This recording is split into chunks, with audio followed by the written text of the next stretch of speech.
You mentioned Macbeth, Kierkegaard, and Murakami as literary allusions. Macbeth ended up being a thing that I ended up coming back to, just because really if you take Macbeth apart and really look at it, it's got the same essential drama as a time travel story.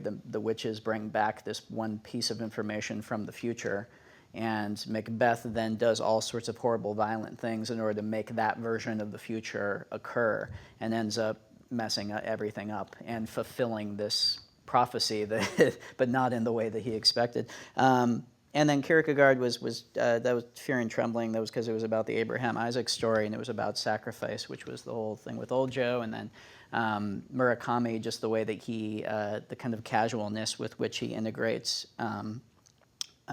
sci-fi, almost surrealist sci-fi elements into a very grounded noirish world.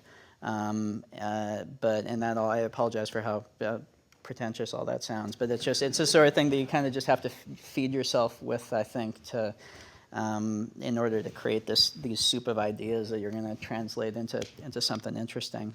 And Shane, which went completely past me, you mentioned as an influence on the second half of the film where it becomes a Western. For me, actually, though, a movie I looked at more directly, which itself owes a lot to Shane, is the movie Witness, with the Harrison Ford film, the Peter Weir film, which I actually watched that film and diagrammed it out to see how because structurally it's very similar. It builds this tense situation in the city, moves out to a farm, manages to not lose any of that tension, and so it was very interesting to me how they accomplished that. So I actually studied that film in great depth. And the notion that you have kind of the noir half of the city half of the film that is Old Joe's way of doing things, and then the farm half that is Sarah's way of doing things, making those kind of into the two sides of the coin that Joe has to choose between at the end. It made sense to make them not only as visually different as possible, but also tonally, going so far as to have them feel like different genres. That made a lot of sense to me.